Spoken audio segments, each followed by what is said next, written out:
Greetings, viewers and listeners. Meat Hook Jim here, the WrestleHorror podcast. With me, as always, my co-host, Donnie Hoover. Donnie, what is going on today? Oh man, what's happening? I'm just hanging out with the fellas tonight and doing some wrestling talk. Well, I'm looking forward to some wrestling talk. Joining us is the new Ohio Wrestling play-by-play, John Orlando. John, how are you this evening? I'm doing all right. I can't complain. Yourself, Jim? Doing well. I can't complain. I'm employed and we're doing a podcast, so I'm happy. Joining us on this episode of WrestleHorror is the Golden Idol, Mark Koval. Mark, how are you tonight? Man, I'm doing good. I mean, what's better? I'm on a Zoom podcast show, hanging out. Just got done having dinner. It's a beautiful day. Doing good. Well, the skies look great there in Minnesota. No, I'm right. I'm in your backyard. I'm in Ohio. Oh, you're in Ohio. Okay. Well, the skies still look great. That's right. It's a great day. So it's a good. When it's not gray in Ohio, it's a great day, isn't it? Absolutely. So, Donnie, you want to kick off this with Mark? Yeah, we just want to give everybody a little background about yourself. I know you've been in the business a while, and we've sat down to dinner, many times and had some conversations. So, why don't you give everybody your story on who the Golden Idol is? And every time we sit down for dinner, I got to pay for it. Thanks a lot, Donnie. Damn right. Damn right. The background on the Golden Idol. I got to say, I'm probably approaching 30 years. Started out with Eddie Sharkey's Pro Wrestling America. Eddie was my trainer. A lot of people know Eddie. For those who don't, Eddie was the guy that brought in the Road Warriors, the Steiners, Rick Rude. Oh my God. The list goes, Medusa. The list goes on. Eddie was probably, back in those days, the greatest trainer around. Everybody came out of Minnesota. He had a little hand in Kurt Hennig, Rick Rude. So a lot of great people came out of Eddie's camp. Jerry Lynn, X-Pac, Sean Waltman. So, and that's kind of when I started. When maybe about a year before Sean Waltman had come up to us, and so we did, coming out of Eddie's camp, we did a lot of cross promotion with AWA. So I got to, I broke in the business with Baron Von Raschke and Sheik Adnan El-Kaisi and Nick Bockwinkel and all those guys. That was right at the end, pretty much of the AWA, and they were doing a lot of Pro Wrestling America work. So little crossover with the AWA for about almost a year, little behind the scenes. And then as we started taking over their live shows, working with Larry Zbyszko and folks like that were still AWA guys and just kind of crossing over. So, and then I would say some point, maybe 5 years into it, I decided to get out, get married, and have a family, and stayed away for a long time and came back about 7 years ago. Bought into Steel Domain. I bought out another wrestling group, and brought it all back. Brought back the Golden Idol from the dark depths of somewhere. From somewhere. Did you ever get a chance to meet Vern? Who? Vern? Oh yeah. Yeah, I'm still friends with Greg Gagne. I was just with him. We were bringing Ken Anderson in for the Arnold, and I was driving Donnie crazy because we were supposed to get some kind of promos for him. And the last time I saw Greg, we showed up at the camp, and I said to Donnie, "Man, Ken ain't showing up again." But Greg was running the camp, so Greg gave me a few little opportunities back in the AWA days. I turned out to be a manager. I tried to wrestle at 400 pounds, and that was a complete failure. But they did give me a couple matches here and there, and I did some work for them, around the ring and under a hood, and just some fun stuff to fill in, but nothing much. But I knew Greg and Vern, Greg much better. Okay. Did you ever get to go out to the house? Because the house was always, from what I hear, like the coolest house out there on the lake. You know, when I came aboard, it was right at the end of that era. Oh, so the house was gone already? Yeah, Vern was, you know, the city of Wayzata, Lake Minnetonka area. They came in and bought out his land from him, and I think at that point, I want to say he was living in Eden Prairie. But yeah, I was right at that end. But I did get to see the stained glass that they had in the house with Vern, and you know, a lot of the cool things that they did have. So just through people I knew. Okay, cool. Well, you mentioned you did a little bit of wrestling and then you went into managing and stuff. Who was your toughest, like, people to work with? You know, like if you had to go to manage every now and again, a manager has to take one for the team. So, Yeah. So who was your worst? You know, I got to tell you, it was, of course, you know, Adnan El Casey's the one that put me in the business. So I worked with Adnan a lot. I worked with Ken Patera a lot. As far as guys I managed, Jerry Lynn and X-Pac, and, you know, just that whole group. And I got to tell you, it was a whole different time than I think it is today. They were all awesome. They were all great to work with. I did have to get in the ring several times. We had this guy, still around, great guy, Vietnam vet.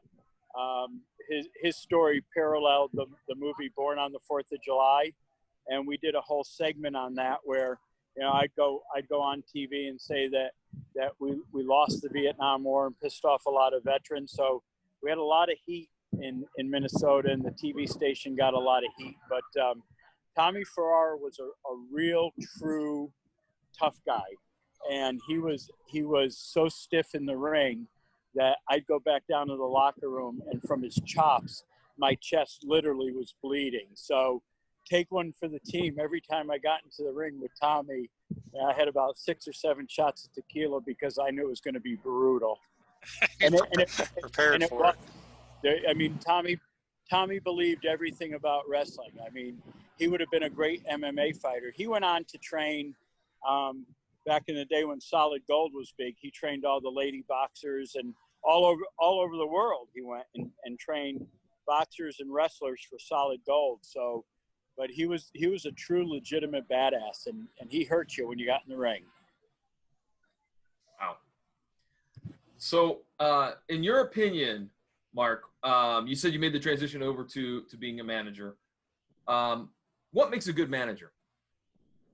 You know, to me, a good manager is really somebody that could, you know, you look at guys like Bobby Heenan, Jim Cornette, you know, so many other ones out there. They were amazing speakers. You know, they can say things and piss people off. And Bobby Heenan, to me, you know, was the ultimate in what he did as a manager. I never had a mouthpiece like that. I could talk, and if you got me fired up, I could scream a lot and holler a lot. But, you know, to me, a good manager was an accent piece to the wrestler. You know, what could you do that made that wrestler look better in the ring, knowing when it was time to you know, get some heat for yourself and give that wrestler a break. And then, again, you know, just being able to talk for that person, because, you know, generally you not in all cases, but most of the time, you know, the guys that I worked with weren't the greatest speakers in the world. I mean, X-Pac was the worst guy in the world on a microphone. So being able to cover what that wrestler was doing, and being able to talk to him. But to me, a good manager was somebody that just knew how to play the crowd and not take anything away from the guy in the ring. Cool.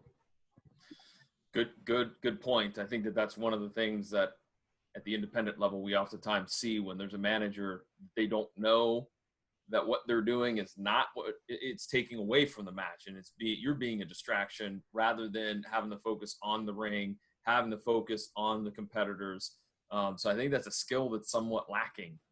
Yeah, and it does lack, because the main focus is on the match. I mean, when the crowd gets low, that's when it's my turn to get high and get the crowd going again, get them booing, getting them pissed off, getting into people's faces.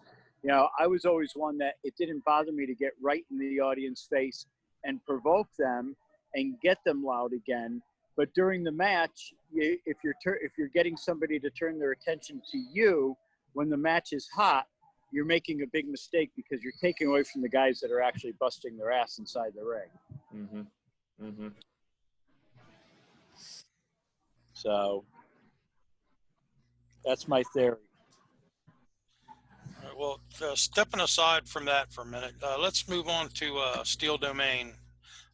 You bought in the Steel Domain Wrestling out in Minnesota, and it's a prominent promotion, probably most notably for CM Punk, Colt Cabana, Ace Steel, those kind of guys. When and what brought on this partnership with Steel Domain? You know, Ed Hellier, so Steel Domain was started by Danny Dominion and Ace Steel. And Ed had made a deal, believe it or not. Ed had St. Paul Championship Wrestling. I knew Ed when I used to work for Windy City Wrestling and a couple other promotions. Ed, before I knew Ed, Ed was at a match where Buddy Roberts legitimately split my head open with a metal chair at the Rosemont in Chicago, Illinois. And soon after that, Ed and I had become friends, or got to know each other. And when I stepped away from wrestling, I really stayed away from wrestling. So years go past, and Mick Karch got me to come out to Minnesota and do a show. Adam Pierce, Ace Steel, they were all on the show. And I didn't even know those guys at that time. So I went out, did the show. And of course, after 20 years of not doing shows, the Golden Idol was reborn, and I got it back in my blood, which was a big mistake. So Ed and I got along really great, flawlessly. We were working together. We were both doing, along with Mick Karch, we were both, the three of us were coming up with scripts, writing shows, booking guys, and I just got more and more involved. And then there's a promotion called Primetime Wrestling out of Minneapolis, and they had done a great job building up their audience. He wanted to get out of it Greg McDonald, and Eddie and I really felt that it would be a shame for that promotion to just go away. So we made him an offer. We bought it. We bought his ring. That's primarily what we paid for. We turned around, sold the ring right away. We didn't want anything to do with him, and formed our partnership. And that's about 5 years ago now. So yeah, so that's what got me back into it, really, and got me into ownership of the promotion. All right. Yeah, one thing I wanted to touch on is I think your guys' situation, your and Ed's situation is a unique situation to where, as in you're actually in Ohio, you live in Ohio, and he's out in Minnesota where the promotion is. Yep. And I know, and yeah, like I say, you work with us at New Ohio, and we've done partnership stuff together. And when it's time for Minnesota events to happen, you fly to Minnesota, handle your business on the weekends there, and then you're back home in Ohio, running your businesses here. And it's a unique situation where, one, it's a partnership promotion. You usually don't see a lot of that because people can't seem to get along, and they break apart and they start their own groups. So the legit partnership between you two is unique. Number one. Number two, the long distance partnership. How does that work? And do you think that benefits you guys, or is it like a disservice to the promotion? No, I mean, you know what? We talk so much, even though we're not running. Ed and I will still talk 2 or 3 times a week. We're incredible friends. Our wives are friends. It works out. Ed knows whether it's a win, lose, or draw financially, I'm going to be there. We've had it happen many times where I've burnt up points or I've just paid for an airline ticket. I mean, that's our commitment. Our commitment is we can communicate all week long on the phone. Ed and I have really a very unique business relationship, and even though we don't do everything together, it's like a relationship with you, Donnie. I mean, we can sit down and plan a show, talk about a show, what we need to do, and or how we want to do it before this COVID thing, the things that we had been talking about we want to do, and it's pretty flawless, and there's an understanding that how things are going to happen, what we're going to do, and go from there. So I think yes, you don't see a lot of it, but I think there's a lot of Mark Koval's, Donnie Hoover's, Ed Hellier's out there that show that it can be done, because the egos just aren't in the way. It's not an ego thing. It's about pulling off a good show and getting it done. And I think on our end we show that with the Arnold. I mean, it costs money that that you lost because we didn't have the Arnold. It lost money because I did things that I thought would enhance the Arnold. And in the end, what did we say when we couldn't do it? Oh, well, we'll come back next year. Yep. That's all we can do. Right. So I think in this business, it's tough to find people like that. I think it's tough to find people that don't have massive egos. But I think those people, and again, I liken it to you and Ed. They're still out there, and we can pull off anything that we need to pull off, and that's exactly what Ed and I do. We cover for each other. That's it. Now, do you guys have certain job roles that you do? Like, he handles one thing and you handle another thing, or do you guys just like do it all together, or how does that work? We do it all we primarily do it all together. We run into, probably our biggest issue will be, Ed will say, we need another guy, and maybe I'm working on it, and next thing you know, I'll look on our back page on Facebook, and Ed will say, tell everybody that he booked somebody, or I'll find out a week later. I'm like, dude, why didn't you tell me that? So those are the little ins and outs, but as far as any major decision, there literally is nothing that we don't work on together. And I think that is our strength. I mean, booking a guy here or there and not, forgetting to say something is minor. Being able to communicate, and we know what each other is doing through every step, and we agree or we disagree. We'll argue about it, and sometimes they'll say you're right, sometimes I'll say he's right, but the communication is definitely there. Would you say that's the number one attribute to having a successful promotion is communication? Oh, 100%. If you can't communicate and you can't agree on things, the day of a show, Ed and I will meet at the building at 1 o'clock in there. We'll go to lunch and then we'll go to the building. So if we're at the building by 1 o'clock, guys start coming in around 3 o'clock.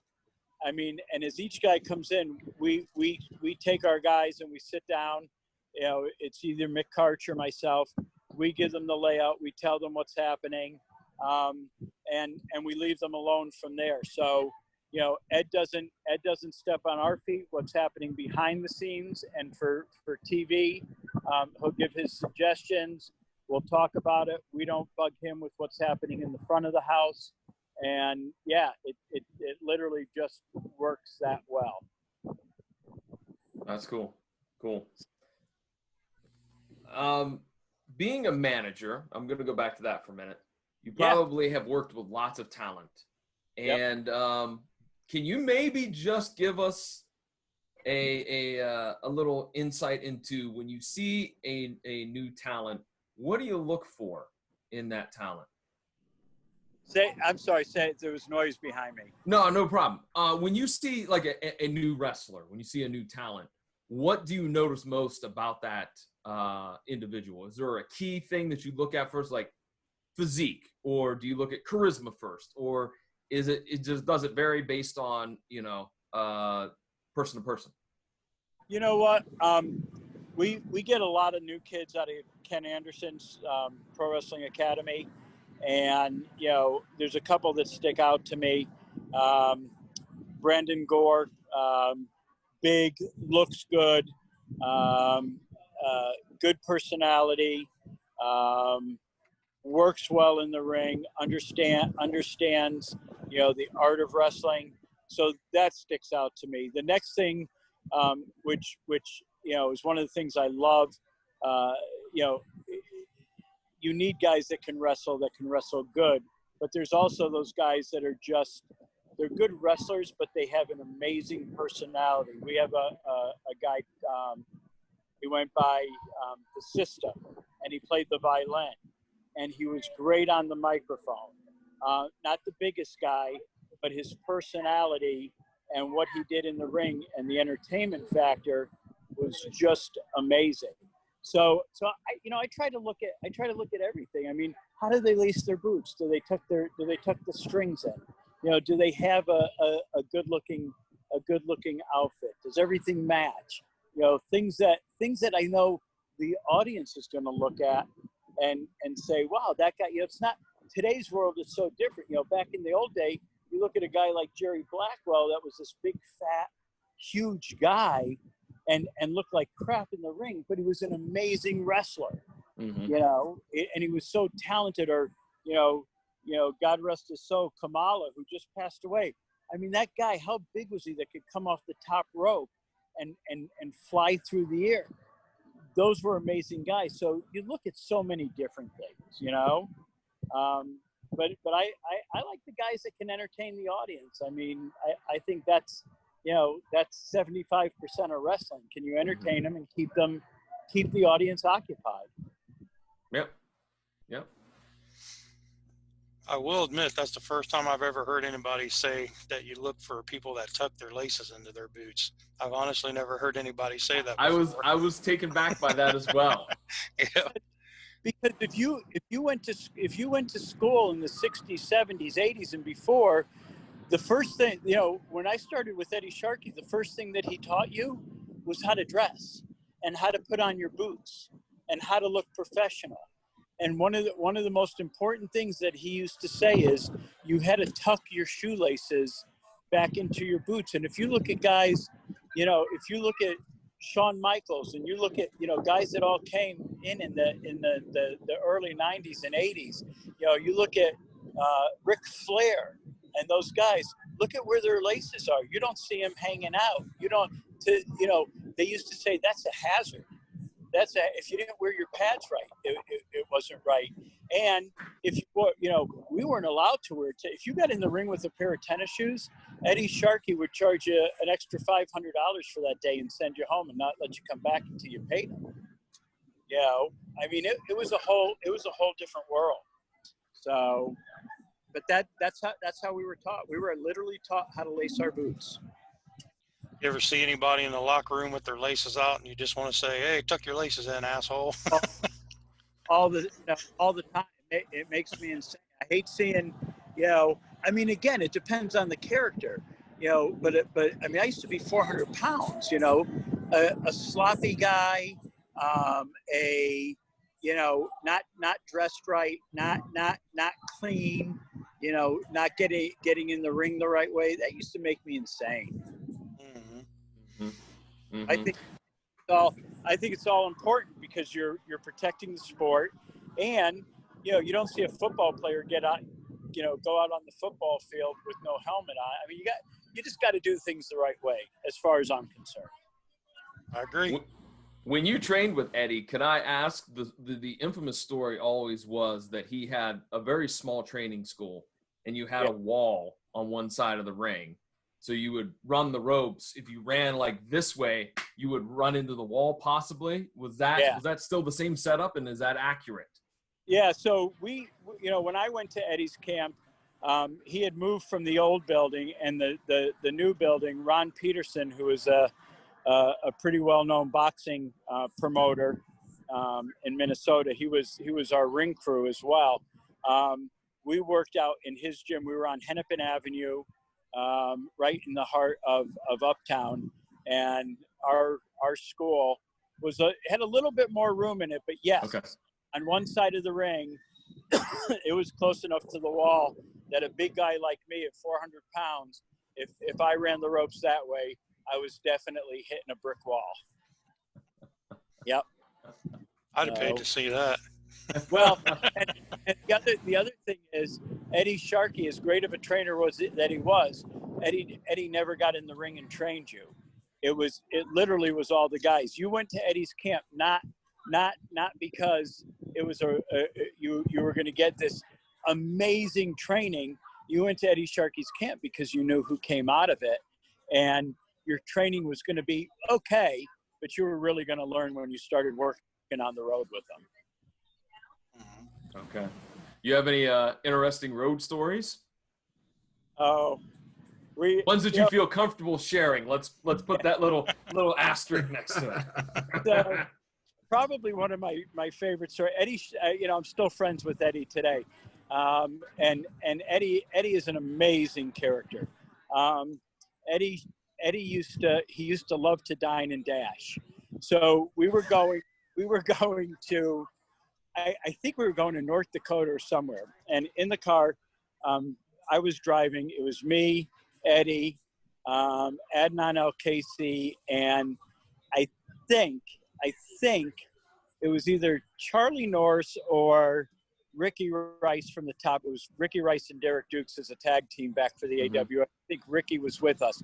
Well, we got to the restaurant in the middle of nowhere, and we ate. And Eddie used to, the trick was Eddie used to take the receipt and he'd put it in his hand. And we'd walk outside and go to the car. Well, if they stopped him, he'd say, "Oh my God, I forgot all about it. It was a truck stop. I was looking at the hats and all this. I'm an old man." So we get outside and we're like, "Where the hell? What's going on here? We're missing somebody." We get in the car and we said, "Screw it," because the manager came outside.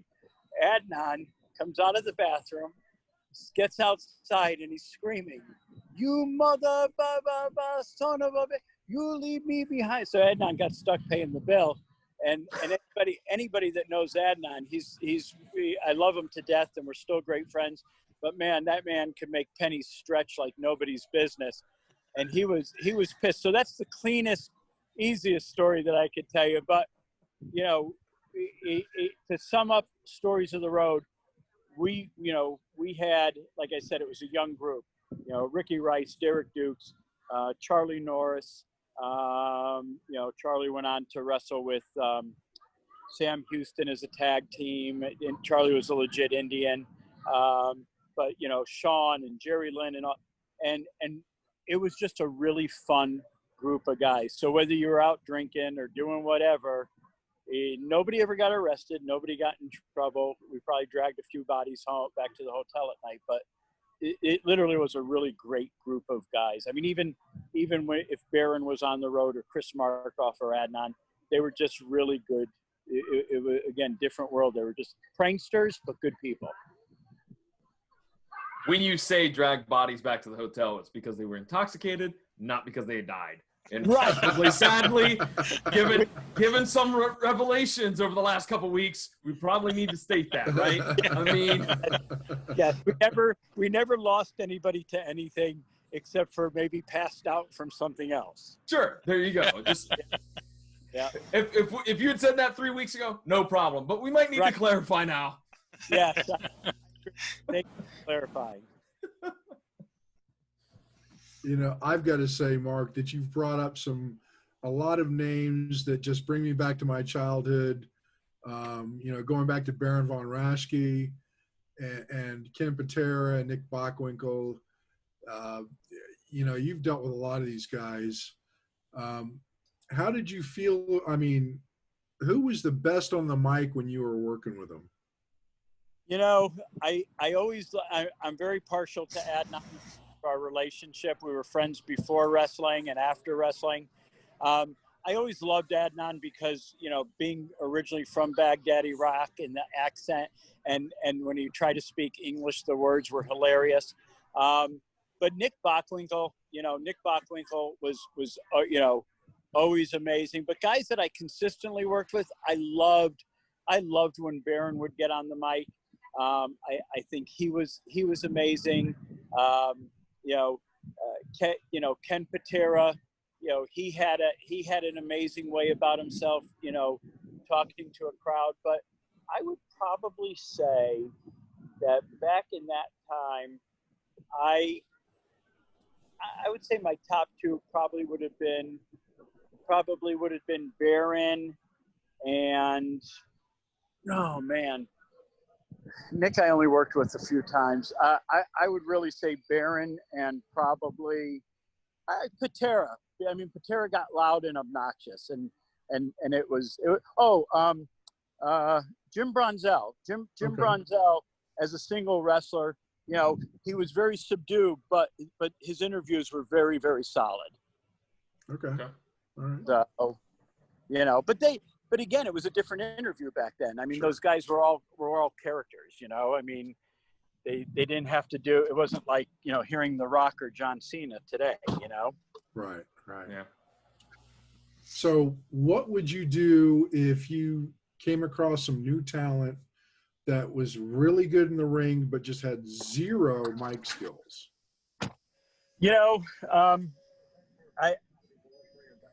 There are a lot of guys out there that unfortunately never, are never going to have great mic skills. But guys that you see potential in, just really try to work with them and try to help them to understand what the focus is. I mean, all the interviews aren't pre-scripted.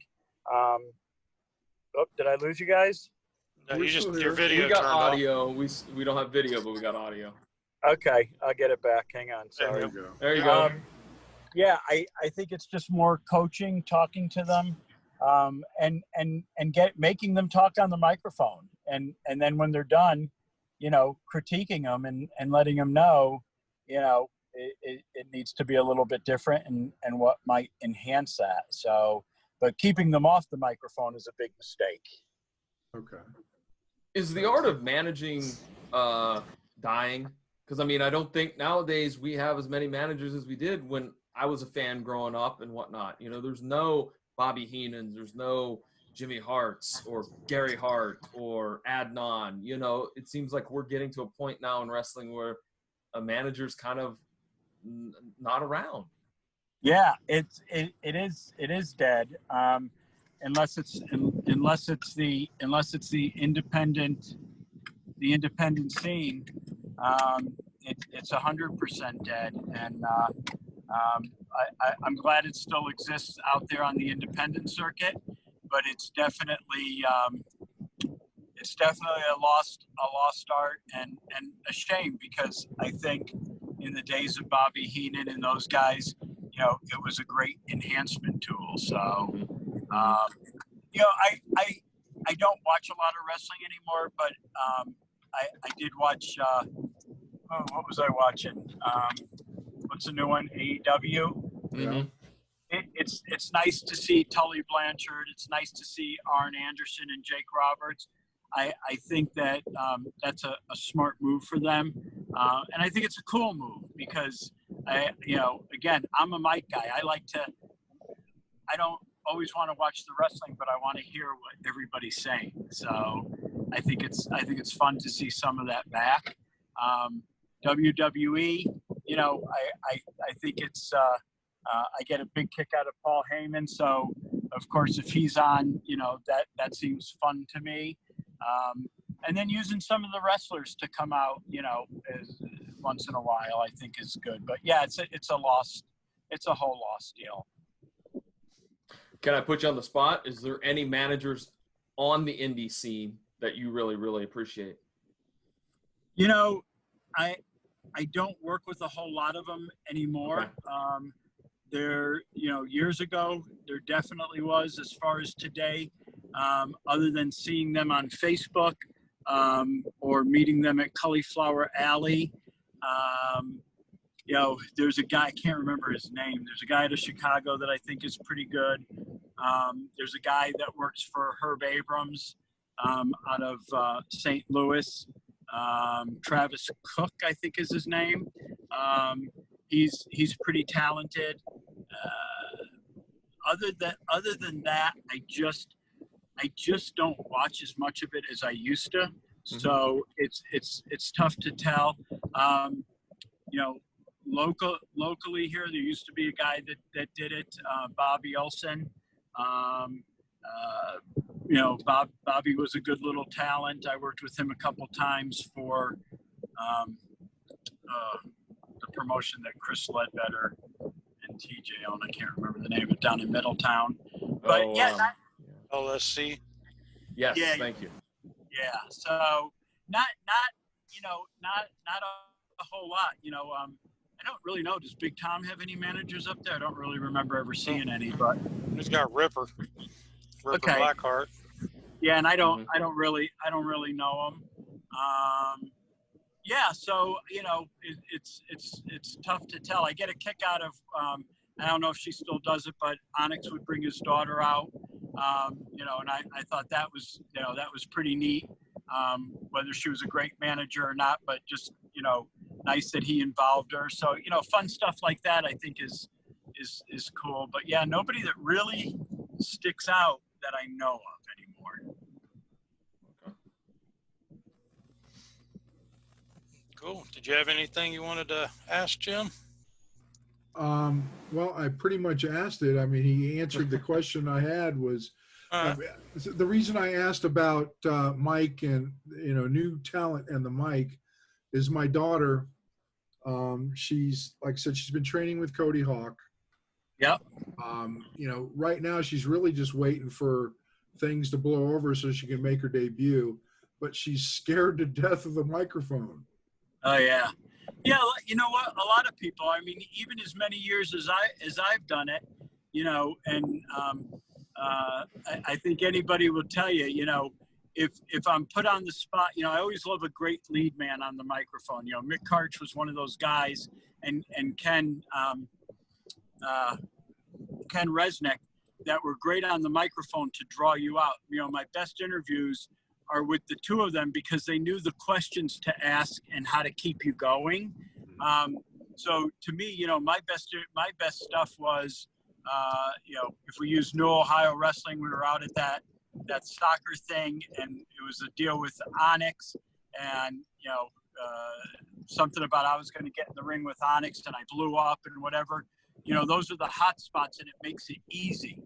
But if you're just doing it and you're put on the spot, I mean, hell, I'll do one to send up to Minnesota, and I can sit in my kitchen and do it 20 times. I mean, it's not easy.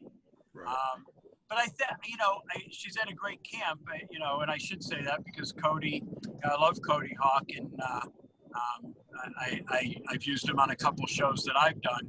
He's got a great camp, and Cody's not bad on the mic, and hopefully he's training them on that. So. Well, he definitely is. It's just getting her over that hump, really. I mean, her dad doesn't have a problem being on a mic. I've been on a mic all my life. Yeah. She just, I'm trying to coach her myself, and she's just, you got to get over that fear. Just be yourself. Be your character, and everything will flow. Well, Eddie Sharkey used to make us do. Eddie used to say, "Go home to your basement or your garage, and just stand there with a broomstick or whatever, and just keep barking at it. Keep talking. He used to have us put out the old VHS cameras and say, just listen to yourself, or record yourself and listen to it. So I think it's things people get over. But yeah, it's definitely something you have to learn. So sure, and get comfortable with. And I'll keep coaching her until she either gives up or breaks through. Yeah, absolutely. And I'm sure she'll get it. It's like a light switch. Once it turns on, then you're going to say, "Damn, what did I do?" She won't shut the hell up. Well, she does that when she's not on the mic anyway, but right. If she's a natural born talker, it will hit her. Yeah, I would say, well, with her haunt acting, she's a Q line actor, isn't she, or is she a scene actor? She's done Q line work, yes. Okay, I mean, she's got to constantly talk and improv out there, so it shouldn't be too hard of a transition if you think about it. Problem was the character didn't speak. Oh, okay. Well, there you go. Well, see, that she just needs a manager. There you go. Why do you think I always had a manager a lot of the time? My mic work sucked. Yeah. I keep telling her I'm going to be her manager if she doesn't straighten up. There you go. Perfect.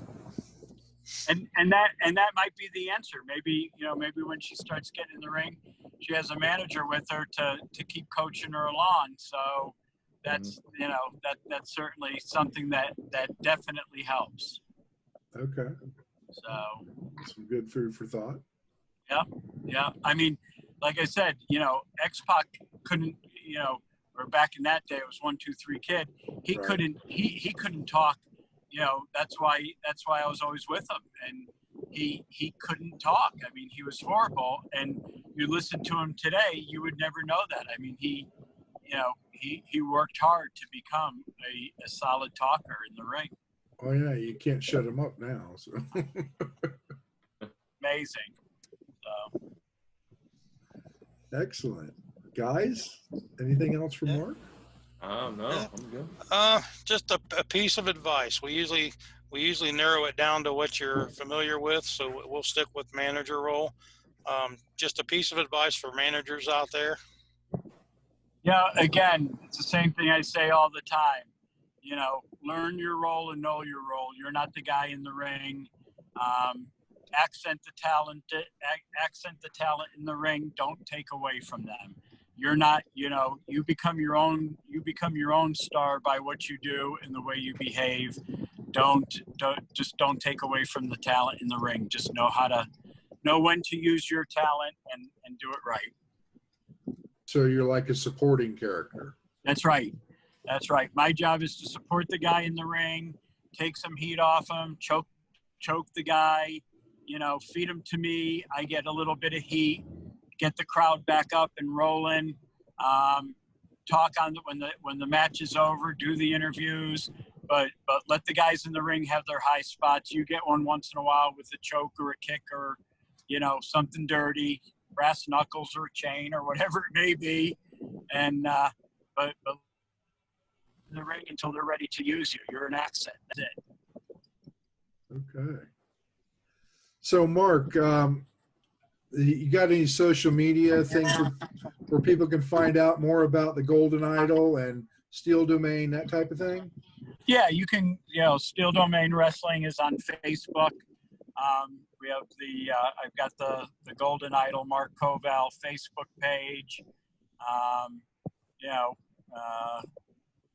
More people, I think, friend me on Facebook because they're more interested with your personal life than they are with everything else. They want to know everything about you. But yeah, I mean, I generally don't turn anybody away. I think it's all fun, and I love the wrestling fans to speak up and send messages, and it's all good. All right. Cool. Well, anything else, guys? No, so I've got some good advice out of him and everything. I just need to know when the next time I'm getting my free dinner, and we'll get that planned. we definitely need to get together. So let's do it as soon as I get back from my trip this coming week. And I miss you and Terry. So we have a lot of things to talk about for 2021, and we still got a lot of T-shirts to sell. Yeah, there you go.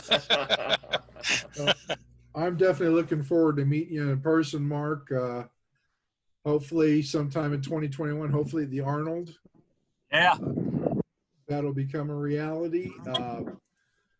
For Donnie and John, with our special guest, Mark Koval, I am Meat Hook Jim. This is the WrestleHorror Podcast. Thanks for listening. We'll catch you on the next show.